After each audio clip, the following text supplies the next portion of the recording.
Hello and welcome back.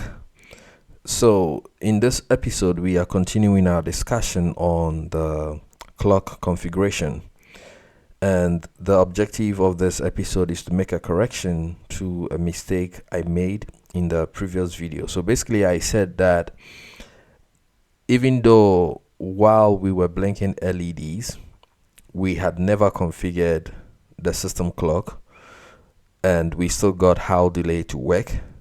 And I said the reason was that SysTick,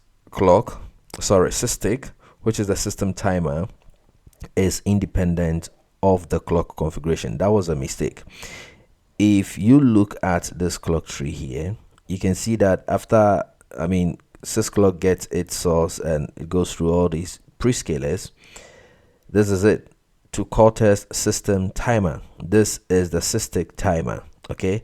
And you remember that by default, when you restart your microcontroller, HSI is enabled. So no matter what, SysTick, which is the system timer, the core system timer, which is known as SysTick. So remember, this is sysclock. This is the clock engine.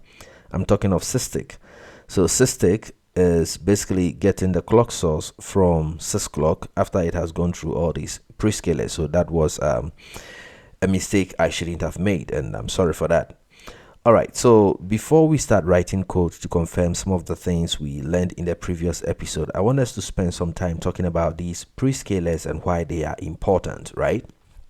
Now, when you look at the clock tree here, you can see that after sysclock, there are prescalers here, and it feeds into other clock engines. So you see sysclock goes through what is known as AHB prescaler, and that comes to another clock engine called HCLK, and this is for the high-speed peripherals that are on the microcontroller.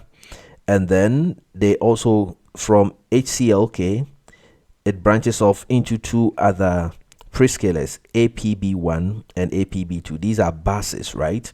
So any peripheral that is connected to any of these buses is going to operate at a speed on which the bus is operating. But the key point here is that you can see that for some of these engines there are numbers written below them. So for HCLK, for example, on my specific board it says 72 megahertz max. So it means you shouldn't drive this engine above 72 megahertz. Here it means you shouldn't drive this engine above 36 megahertz. Here it means you shouldn't drive this engine above 72 megahertz. And this is what makes the prescalers important, because you never know, especially if we start talking about PLLs, and you know that PLL can drive all the way to even 180 megahertz.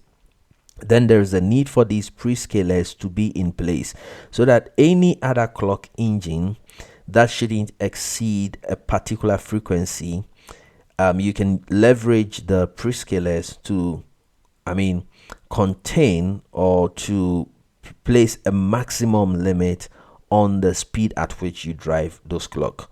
So we are going to write code in the next episode, but it's very important that I made this video first of all to make the correction, and also to let you know the reason why these prescalers are important, so that when you are writing code to configure your clock, your system clock, you will respect the maximum limit that has been set on some of these engines. Again, this is the clock tree for my specific board. It might be different for yours, but with the understanding you gain from this video, you should be able to respect the maximum limit that the manufacturers have set on these specific clock engines. So thank you very much for watching this, and I will see you in the next video.